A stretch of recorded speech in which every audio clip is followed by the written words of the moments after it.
शाकाहार, सदाचार, नशा मुक्ति और मानवता का प्रचार करने वाले उज्जैन के पूज्य संत बाबा उमाकांत जी महाराज जी ने दशहरा पर्व पर सत्संग सुनाते हुए बताया कि रावण बहुत विद्वान और वेदों का ज्ञानी था, लेकिन शराब और मांस का सेवन करता था, जिससे उसका मन खराब हो जाता था, अहंकार आ जाता था।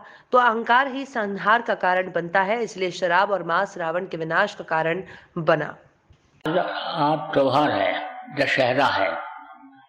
दशहरा मनाया जा रहा है जगह जगह। रावण कितने मर जाएंगे, था तो रावण ये कही, लेकिन आज यानी लाखों रावण देश विदेश में मारे जाएंगे और लाखों राम बन जाएंगे आज, और लाखों राम बन करके रावण को मारेंगे।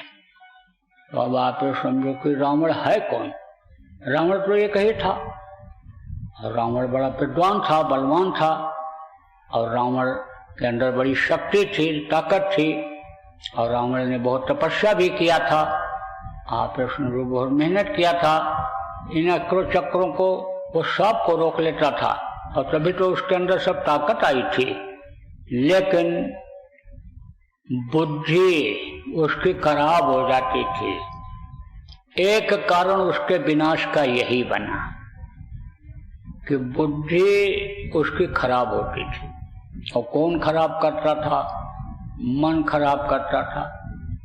अब उसका भी कारण था कि जैसी हो भौतव्यता वैसी उपजे बुद्धि, वैसी ही बुद्धि होती है। तो भौतव्यता कि किसकी? मृतलोक में भी वो भी था, काल के देश में वो भी था, और आप ये समझो कि किसी का इसमें अहंकार चला नहीं। आप ये समझो शिव के जगह पर जब लोग पहुंचते हैं, यहाँ हृदय चक्र पर पहुंचते हैं, तब अहंकार खत्म होता है। और नहीं तो शिव का काम क्या है? संहार करना है, और अहंकार ही संहार कराता है। अहंकार ही समझ लो विनाश का कारण बन जाता है। तो अहंकार उसके अंदर पैदा हो जाता था। तो आप समझो कि अहंकार जब पैदा हुआ था देवासुर संग्राम में, उससे पहले जब देवताओं से लड़ने के लिए असुर, जिनको राक्षस कहते हैं, तैयार हो गए थे। अहंकार उनको हो गया कि देवताओं को हम कुछ नहीं समझेंगे, देवताओं को हम मार देंगे, खत्म कर देंगे। जैसे रावण ने देवताओं के ऊपर कब्जा कर लिया था। कहते हैं कि वरुण देवता या पवन और पानी, रावण के घर पानी भरते थे। अब आप समझो पानी भरने का मतलब क्या होता है? सेवा करने का। जब जैसा चाहता था रावण हवा को रोक देता था, हवा को तेज चलाता था, हवा को कम चलाता था। अग्नि के ऊपर भी उसका कब्जा हो रहा था। वरुण कुबेर सूर्य समीरा, कहा ना गोस्वामी, वरुण कुबेर सूर्य समीरा और रण सम्मुख दरकाओ न धीरा। बड़े बड़े देवता उसके सामने टिकते नहीं थे, सबको वश में कर रखा था। तो उसका अहंकार भी खत्म होना जरूरी था। अगर वही सब हो जाता तो समझ लो कि राक्षस का ही संसार हो जाता, और विधान ही समझ लो कि ये बदल जाता। इसलिए राम को आना पड़ा।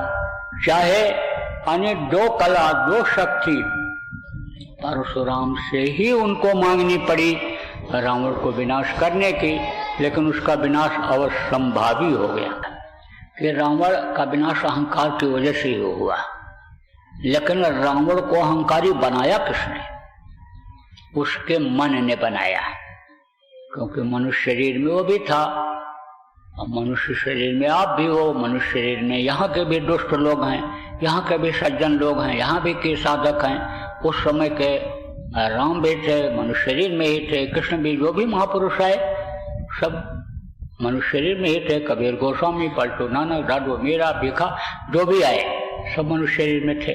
जितनी भी अवतारिक शक्तियां आती हैं, जिनको आप भगवान कहते हो, जिनको बहुत से लोग पूजते हैं, जो संत महात्मा हैं, जिनको गुरु सदगुरु कहते हो, सब मनुष्य शरीर में ही आते हैं। तो आप समझो कि मनुष्य शरीर में वो भी था, उसके अंदर भी मन था, आपके भी अंदर मन है। तो मन यह कराता था।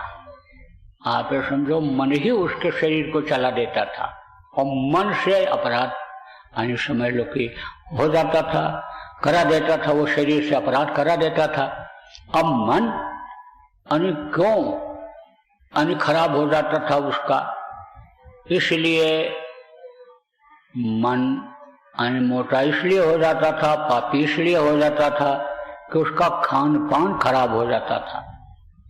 शरीर के अंदर ही मन है, और जब मांस खा लेता था, शराब पीता था, दूसरे की औरत की तरफ खराब नजर देखता था, तो मन उससे पाप करा देता था और उसके अहंकार में वो आ जाता था कि हमारा कोई रोक टोक नहीं है, हमारे ऊपर कोई एक्शन नहीं है, रिएक्शन नहीं है, हम तो आजाद हैं, हम तो जब चाहेंगे तो अपने पावर से यानी जमीन से लेकर के स्वर्ग तक सीढ़ी लगा देंगे, स्वर्ग से चढ़कर सीढ़ी पर चढ़कर स्वर्ग लोग पहुंच जाएंगे।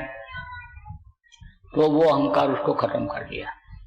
अब आपका मन अगर उसी तरह से कामी, उसी तरह से क्रोधी, यानी आप समझो क्रोध में ही तो निकलता था, वो क्रोध में ही निकला जब लड़ाई के लिए कि बंदर सेना को, राम को, सबको खत्म कर देंगे। क्रोध में जब निकला तब देख विभीषण भयो अधीरा, विभीषण दुखी हो गए तो ये बंदर और भालू और ये राजा के तपस्वी लड़के, ये उसके सामने क्या टिक पाएंगे। मैंने भी बड़ी गलती किया, भाई का साथ छोड़ दिया, अरे भाई ये कैसे हो पाएगा। वो भी अधीर हो गए थे। तो क्रोध मन ही कराया, शरीर को गंदा, आंख कान को, इंद्रियों को वही गंदा कराता था। कौन? उसका मन। तो अगर रावण वाला कर्म अगर आप करोगे, मांस खाओगे, मछली खाओगे, शराब पियोगे, तो शरीर से पाप बन जाएगा। दूसरी की औरत की तरफ गलत नजर देखोगे, बच्चियों दूसरे के पुरुष को गलत नजर देखने लग जाओगी, तो शरीर पापी हो जाएगा। और पाप की सजा तो मिलती ही मिलती है, पाप का अंत होता है। पाप जब बहुत बढ़ जाता है तब धर्म की स्थापना होती है, यानी धर्म फिर आता है, पुण्य फिर लोग होते हैं, पुण्य आत्मा लोग बनते हैं। तो मन को आज मारने की जरूरत है। और आज अगर दशहरा के दिन आप मन की गति को, मन की चाल को अगर समझ गए, मन को रोक ले गए, अभी तक जो आपने बुराइयां की उन बुराइयों को छोड़ दोगे, शरीर के अंग से जो आपने बुराइयों को करके शरीर को जो आपने गंदा किया, अपवित्र किया, इससे पाप किया, उसको अगर आप छोड़ दोगे, हटा दोगे, तो आप ये समझो कि आपका यह मन का रावण ये मर जाएगा।